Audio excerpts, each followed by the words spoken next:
Hi అందరికీ. అందరూ భోంచేశారా అండి? పనులు అయిపోయినాయా? పండగ పనులన్నీ స్టార్ట్ చేశారా అండి, లేకపోతే అయిపోయినాయా? నావైతే ఇంకా స్టార్ట్ చేయలేదండి, ఇప్పుడే స్టార్ట్ చేయాలి. షాపింగ్ అయితే అయిపోయింది. నిన్న వీడియో పోస్ట్ చేశాను కదండి, మా పాప షాపింగ్ అయితే అయిపోయింది, మా హస్బెండ్ కూడా అయిపోయింది. నాదొక్కటే ఉందన్నమాట. నాకు ఒక బట్టను నచ్చవండి, అందుకని 4-5 షాపులు తిరిగి చూసుకోవాలి.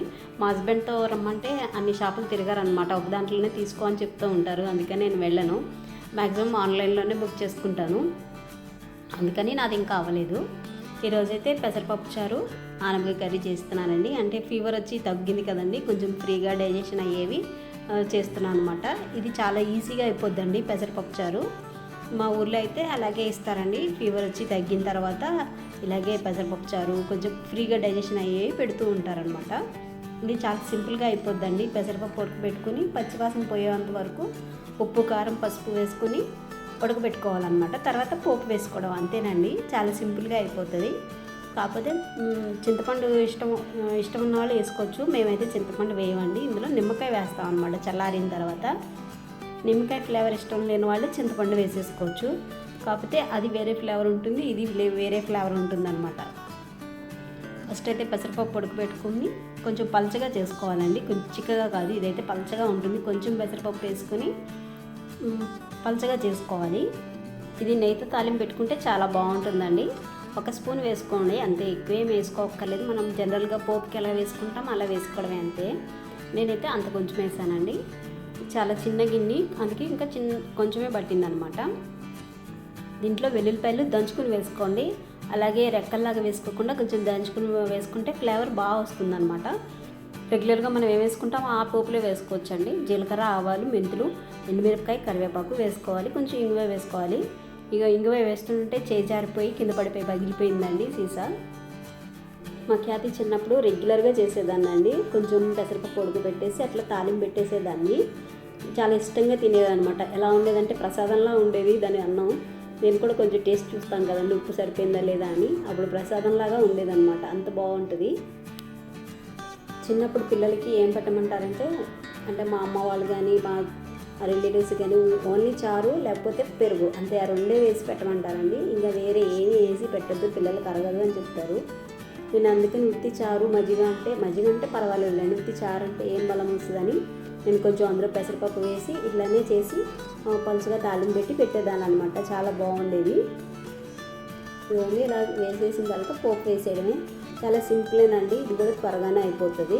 ఇది ఎవరైనా చేసేసుకోవచ్చు అనమాట. ఒకసారి చూపించామంటే ఇంకొక 1 ఇయర్ పోతే మనకి అది కూడా చేసేస్తుందేమో. ఇది ఇప్పటికే అన్నీ నేను చేస్తాను అంటూ ఉంటుంది. కొత్తిమీర ఉంటే కొత్తిమీర వేసుకోండి, టేస్ట్ బాగుంటుంది కదా. లేకపోయినా పర్వాలేదు, చాలా బాగుంటుందండి టేస్ట్. అంటే నిమ్మకాయ ఫ్లేవర్ ఇష్టం లేని వాళ్ళు మాత్రం అవాయిడ్ చేసేయండి. చింతపండుతోనే చేసుకోండి అనమాట. నిమ్మకాయతో వేరే టేస్ట్ ఉంటుందండి. అది తింటుంటే మనకి నిమ్మకాయ ఫ్లేవర్ తెలుస్తూ ఉంటుంది అనమాట. కొంతమందికి నిమ్మకాయ తిన్న ఇష్టం ఉండదు కదండి, అందుకని చెప్తున్నాను అనమాట. వేడిగా ఉంది కదండి, అందుకని ఇంకా నిమ్మకాయ పిండలేదు, చల్లారిన తర్వాత పిండాను.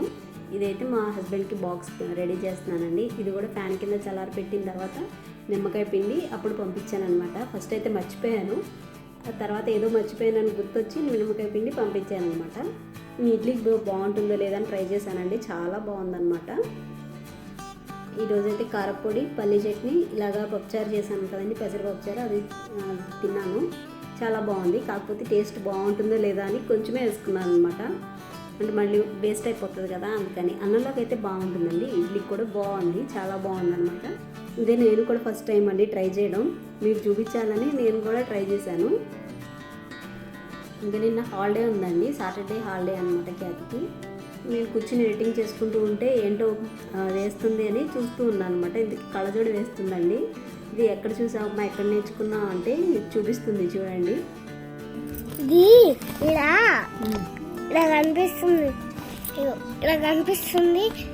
ఇక్కడ అద్దాలు ఉన్నాయి చూడు. అవును, ఇగో ఇక్కడ అద్దాలు ఉన్నాయా, ఈ అద్దాలు చూసి నేర్చుకున్నా. అవునా, భలే నేర్చుకున్నారా. నేర్చుకునే వాళ్ళు ఉంటారు కదండి, వాళ్ళ కోసం చిన్న చిన్న టిప్స్తో ఇవాళ చిన్నపిల్లల ఫ్రాక్ ఎలాగా కుట్టాలో చెప్తానండి. ముందుగా ఇవి మనకి థ్రెడ్స్ బయటకు వచ్చేస్తాయి కదండి, అవన్నీ థ్రెడ్స్ బయటకు వచ్చి గుచ్చుకుపోతూ ఉంటాయి కదా పిల్లలకి. కుట్టుపోకుండా రైట్ సైడ్ ఫస్ట్ కుట్టుకొని దాన్ని రివర్స్ చేసుకోవాలండి. రివర్స్ చేసుకున్న తర్వాత కొంచెం అలా ప్రెస్ చేస్తూ ఉంటే మీకు స్టిచ్చింగ్ అనేది నీట్గా ఉంటుంది. అది చూడండి, అవి కుట్టినవి అన్నీ లోపలికి వెళ్ళిపోయినాయి చూడండి, కనిపించకుండా అవన్నీ లోపలికి వెళ్ళిపోయినాయి. అలా కుట్టుకుంటే మనకి రివర్స్లో కూడా చాలా నీట్గా కనిపిస్తుందండి పిల్లలకి. ప్లస్ ఈ థ్రెడ్స్ వచ్చేసి గుచ్చుపో.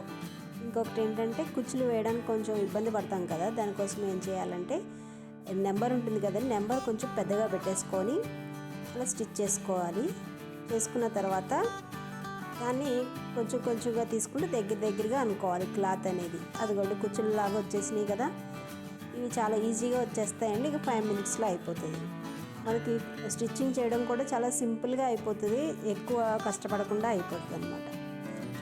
ఇప్పుడు నేర్చుకునే వాళ్ళకి కుచ్చులు ఒక్కొక్కసారి ఎక్కువ వస్తే తక్కువ వస్తూ ఉంటాయి, ఇప్పడం కుట్టడం అవుతూ ఉంటుంది కదా. అలా చేయకుండా ఇలా కొంచెం థ్రెడ్ దూరం కుట్టేసుకుని థ్రెడ్ దగ్గరికి రాగేసుకున్నామంటే ఆ కరెక్ట్ బాడీ సైజు వచ్చేస్తుందండి. అది బాడీ సైజు మనం మెజర్మెంట్ చేసుకోవాలన్నమాట, ఎంతవరకు మనము కుచ్చుల దగ్గరికి లాక్కోవాలో. అదండి బాడీ మెజర్మెంట్ చూసిన తర్వాత అదండి అలా వచ్చిందండి. కుచ్చులన్నీ దగ్గరికి వస్తున్నాయి కదా, అది స్టిచ్చింగ్ కుట్టేశానండి. చూడండి కరెక్ట్గా బాడీ సైజ్ వచ్చింది. ఫ్రంట్ బ్యాక్ నీట్గా కనిపిస్తుంది చూడండి, మనం దారం పోగులు ఏం రాకుండా. అలాగే సైడ్స్ కూడా అలాగే కుట్టుకోవాలండి. కుచ్చులు కూడా చూడండి ఎంత బాగా నీట్గా కనిపిస్తున్నాయి ఫినిషింగ్. సైడ్స్ కుట్టుకోవడం కూడా ఫస్ట్ రైట్ సైడ్ కుట్టుకోవాలండి, కొంచెం చిన్నగా 1/4 ఇంచ్ వరకు కుట్టుకోవాలి. చూపించిన విధంగా కుట్టుకోవాలండి. అంత కొంచెం కుట్టుకుంటే సరిపోతుంది. తర్వాత రివర్స్ చేసుకొని మన ఇష్టం, ఖర్చు ఎంత కావాలంటే అంత పెట్టుకొని స్టిచ్చింగ్ చేసుకోవచ్చు. అంతేనండి, చాలా ఈజీగా కుట్టుకోవచ్చు. తర్వాత నేను కుచ్చులు వేయడం కూడా చాలా ఈజీగా ఎలా వేసుకోవాలో చెప్తానండి. ఫస్ట్ అవి పాదం ఉంటుంది కదండి, పాదానికి మన కుచ్చులు ఎంతవరకు కావాలో దానికి తగ్గట్టు సూది కానీ పిన్నిస్ కానీ లావి సన్నవి ఉంటాయి కదండి, అవి పాదం దించుకుని ఇన్సెట్ చేయాలి. నేను కొంచెం దగ్గరగా చూపిస్తాను ఉండండి. కొంచెం కుచ్చులు చూడండి ఎంత నీట్గా వచ్చేస్తున్నాయి. పెట్టడం ఊరికినే పాదం మనం స్టిచ్చింగ్ ఎలా చేస్తామో అలా చేసేస్తూ ఉంటే కుచ్చులు దానంతట అవే వచ్చేస్తూ ఉంటాయండి.